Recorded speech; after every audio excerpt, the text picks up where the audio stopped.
de 2 horas fazendo essa maquiagem, tá? Então, você vê o capricho, o cuidado quando a pessoa vem aqui no nosso programa, entrega humildemente o seu conhecimento e todo mundo sai ganhando, tá? Então, ó, caveira tradicional ou a mexicana, tem alguns pontos aí que você pode levar em consideração e qualquer coisa para você reproduzir ainda hoje, tá? Pode voltar ao nosso canal no YouTube daqui a pouquinho e essa parte vai estar recortada e você compartilha com todo mundo que tem o desejo de aprender essa maquiagem. Vai ser bem legal, tá? Bom, esse assunto que a gente vai falar agora, ele é bastante sério e chocante ao mesmo tempo. Então, eu quero muito que vocês prestem atenção no que a gente vai falar agora. No Brasil, aproximadamente 20 mil mulheres, olha só, sofrem com essa síndrome rara. É uma alteração genética. Elas não menstruam, elas não podem engravidar e elas sentem dificuldade durante as relações sexuais.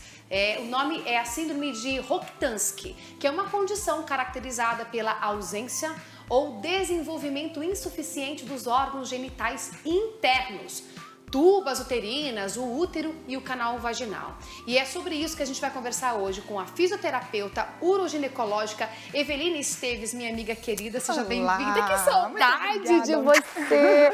Faz muito tempo, do outro programa, quando a gente bateu o papo, e você ia com uma frequência, porque você é muito lúdica, você ensina tanto, faz muito tempo. Obrigada. Agora se pelo acostuma convite. na nossa casa, nova casa. Muito obrigada. Quando eu te convidei para falar sobre essa síndrome, me chocou, porque assim, eu não sabia que existia essa síndrome. E você falou de uma maneira muito acolhedora de que é importante a gente falar sobre esse assunto, até tratar como um alerta. E daqui a pouquinho a gente vai trazer um depoimento real, tá, produção? Na hora que tiver tudo pronto, só me fala, porque eu quero entender de você. Na prática, hoje no seu consultório, comumente você vê pessoas que sofrem com isso? Não, Ju, não. Olha lá. É uma síndrome rara que acomete 1 a cada 5 mil mulheres, mais ou menos. Então, assim, vou ser bem sincera. Em clínica, nunca peguei qualquer paciente que tivesse essa síndrome. Então, nós temos uma teoria, né, muito bem estudada, muito bem divulgada. Já peguei muitas pacientes com caso clínico semelhante, que é a dificuldade da penetração, muita dor, muitas vezes a estenose do canal vaginal, que é esse fechamento, né, impossibilidade da penetração no canal da vagina, por vários outros motivos, né? E é baseado nisso que eu vou explicar como seria o tratamento de uma paciente com essa mesma síndrome, mas graças a Deus não é algo tão comum, porque é uma síndrome bastante sofrida, né? Que mexe diretamente com a autoestima da mulher, com o relacionamento do casal, com o sonho dessa mulher de ser mãe, né? Então, eu fico tocada, por isso que a gente abriu esse espaço, tá? Para falar a respeito disso. E quem chamou a gente para justamente falar sobre esse assunto? Essa mesa aqui, daqui a pouco, ela vai ser mostrada o que cada produto que está aqui significa, tá bom? Para esse momento. Vamos assistir esse depoimento, então? Eu te convido você aí de casa, ver um relato real de alguém que sofre com essa síndrome e que não vê a hora de poder fazer a cirurgia e, quem sabe, poder se amar novamente e se sentir mulher de fato. Confere aí. Eu tenho a síndrome de Rokitansky. Eu descobri com 17 anos que eu não menstruava, né? Então, a minha família me levou no médico e eu fiz todos os tipos de exame, raio-x, ultrassom, todos os tipos de exame de sangue, tudo para descobrir essa síndrome. Passei por vários médicos e nenhum especialista nenhum ginecologista descobriu o meu caso. Eu descobri com 29 anos que eu tenho a síndrome. Eu entrei no centro cirúrgico, a médica passou uma sonda e descobriu que o canal é curto. Então, porém, por causa, chama síndrome de Rokitansky. É uma síndrome muito rara, muito difícil, tão difícil de falar. Muita gente não fala muito sobre ela. É um tema bem delicado de falar, de se expor. Tem mães que às vezes leva as filhas e vai atrás de um, vai atrás de outro, procura um médico ali, procura um médico aqui. E não existe, mas supondo aonde a pessoa mora, é difícil de encontrar um especialista adequado que chega em você e fala, olha, você não menstrua? Beleza, a gente vai descobrir por que você não menstrua. Vamos aprofundar mais, vamos fazer exames mais adequados para descobrir por quê. Sobre a síndrome, o que é mais frustrante é de você ir atrás de um médico e ele nem se quer saber e, tipo, passar para você para outro e o outro jogar para outro e ir jogando e não se aprofundar no caso que você tem para te ajudar. Então, tipo, eu fui pesquisando, encontrei um instituto, né? E aí lá no instituto eles falaram que a gente pode fazer uma fisioterapia, entrar em contato com fisioterapia pélvica para ajudar com os dilatadores, para estar ajudando a gente nesse caso, nessa síndrome. Então, assim, as mães, né, que têm filhas assim, moças assim, vão atrás de médico, procura um médico, fala para ele se aprofundar mais sobre isso, porque tem médico que não se aprofunda mais sobre a síndrome, por que acontece, como acontece, qual é o motivo.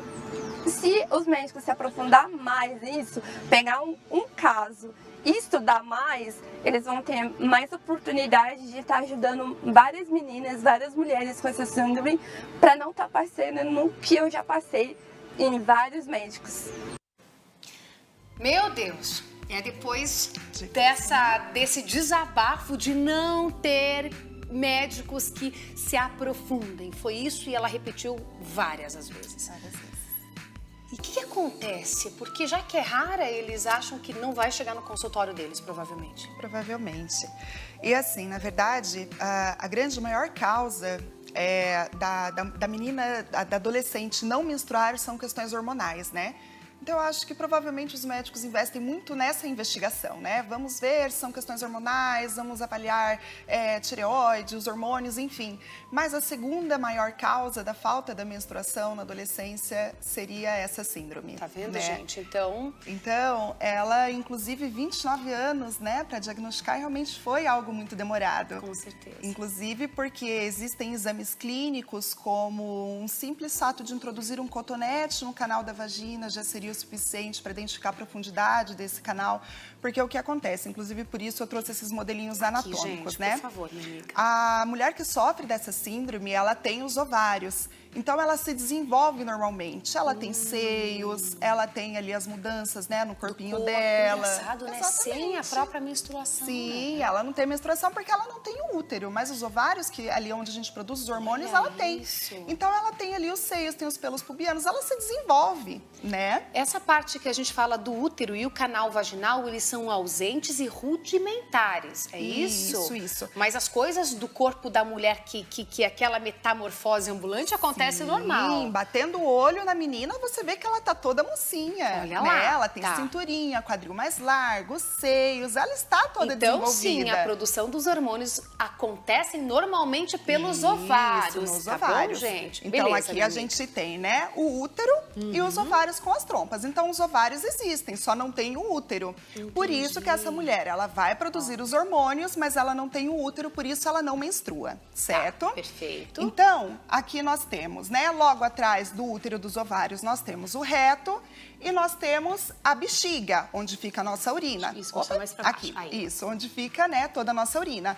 Por isso, inclusive, que muitas vezes as mulheres que sofrem também dessa síndrome podem desenvolver alterações urinárias, intestinais também. Legal. Porque Tem existe... uma pergunta de uma telespectadora com relação a isso. Então, porque existe também toda uma alteração nesse trato ali urinário, né, em todas essas funções dos órgãos internos. E aí, o que acontece? Aqui a gente tem um outro modelinho anatômico, né? Que explica de uma maneira um pouco mais realística, né? Então, nós vamos ter ali os grandes lábios, pequenos lábios, clitóris, capuz clitoriano, a uretra, por onde sai o xixi, e onde chega o lugarzinho do canal vaginal, ela vai ter ali no máximo 2 centímetros de profundidade. Meu Deus, amiga, só isso. Muito pouquinho. Por isso é uma mulher que sente muita dor na relação. Por isso que quando a gente fala o se tocar também é importante? Exatamente, o autoconhecimento, né? Olha lá, gente. Então, uma mulher que ela conhece o próprio corpo, que ela entende da própria anatomia, que ela não não tenham medo de fazer uma higienização correta, de introduzir ali a pontinha do dedo para se conhecer. Isso é de extrema importância. E esses, que seriam esses objetos aqui? Seriam para... Aqui é um recurso que a fisioterapia utiliza para tratamento, que nós chamamos de dilatadores vaginais, né?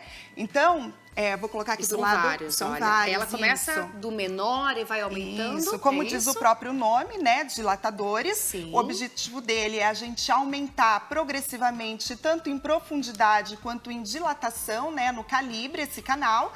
Então, nós vamos aumentando progressivamente até chegarmos o mais próximo possível de uma profundidade onde vai permitir a penetração de um pênis sem tanta dor e desconforto. Tá. Associado a isso, nós podemos utilizar também o personal, que ele é um vibrador terapêutico, que vai trabalhar através da microvibração. E até a flexibilidade, isso, né? A elasticidade, a chegada de sangue e oxigênio nessa região. Porque também o objetivo da fisioterapia não é só permitir que esse canal aumente de tamanho, mas também permitir que a mulher tenha uma sensibilidade ao prazer. Porque então, ela nunca teve, daí ela vai aprender a ter, ela vai ter Exatamente. Uma condução dessa sensibilidade. Exatamente, também. Mais lubrificada, mais sensível ao prazer, mais relaxada. Até porque essa mulher, ela criou um bloqueio na região íntima associando com dor. Com certeza, né? imagina. Então, Sem imagina imaginar, né? Uma moça com 29 anos, que todas as vezes que tentou foi extremamente dolorido, às vezes sangra, machuca, né? Sem saber, meu Deus, o que é que está acontecendo? Exatamente. Aí a gente cai, então, nessa primeira pergunta. Então, quem sofre dessa síndrome, ela jamais vai menstruar ou engravidar, minha amiga? Exatamente, Ai, gente do céu. Próxima pergunta, por gentileza, produção.